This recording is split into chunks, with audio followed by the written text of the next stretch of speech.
ఓం నమ శివాయ. ప్రణవవాహిని యూట్యూబ్ ఛానల్కి స్వాగతం. తెలంగాణలోని నిర్మల్ జిల్లా దిలావర్పూర్ మండలం కదిలే గ్రామానికి సమీపంలోనే అత్యంత ప్రాచీన ప్రసిద్ధ ఆలయం శ్రీ మాతా అన్నపూర్ణేశ్వరి సమేత పాపహరేశ్వర స్వామి దేవస్థానం. స్థల పురాణం ప్రకారం పరశురాముడు తన తండ్రి ఆజ్ఞతో తల్లిని సంహరించిన మాతృహత్య పాపానికి విముక్తి పొందేందుకు ఇక్కడ తపస్సు చేశాడని, ఆ తపస్సుకు మెచ్చిన శివుడు కదిలి వచ్చి పాపాన్ని హరించాడని, ఆ తరువాత లింగరూపంలో కొలువై ఉన్నాడని చెబుతారు.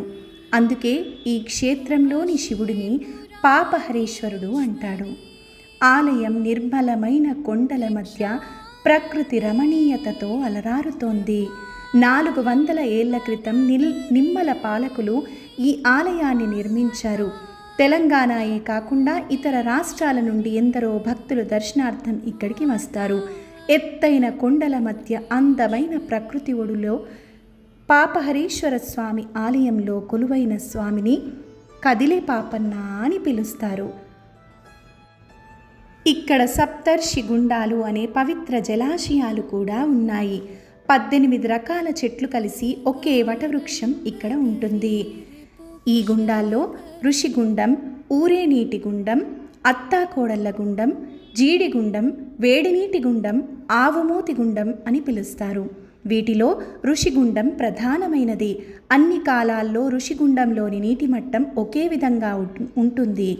ఆలయం చుట్టూ ఉన్న ప్రకృతి, కొండల వాతావరణం మనసుకు అపూర్వమైన ప్రశాంతతను అందిస్తాయి. పవిత్ర తీర్థాల్లో స్నానమాచరించి పాపహరేశ్వర స్వామిని దర్శిస్తే సకల పాపాలు, దోషాలు, వ్యాధులు తొలగిపోయి మానసిక ప్రశాంతత లభిస్తుంది. ఇక్కడ మరో విశేషం, అన్నపూర్ణాదేవి. జగత్తుకే ఆహారాన్ని ప్రసాదించే అన్నపూర్ణాదేవి కొలువై ఉంది. కేవలం పాపాలు తొలగించే క్షేత్రం మాత్రమే కాదు, ఆకలి తీర్చి ఐశ్వర్యాన్ని ప్రసాదించే అన్నపూర్ణాదేవి అమ్మవారి కరుణ కూడా ఈ కదిలి క్షేత్రంలో లభిస్తుంది.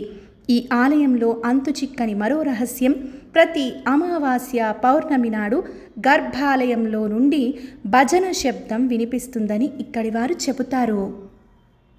ఇలాంటి మహిమాన్విత క్షేత్రాన్ని దర్శించే భాగ్యం అందరికీ కలగాలని, శ్రీ అన్నపూర్ణాదేవి సమేత పాపహరేశ్వర స్వామి అనుగ్రహం, ఆశీస్సులు మనందరిపై ఉండాలని ప్రార్థిస్తూ హర హర మహాదేవ శంభో శంకర.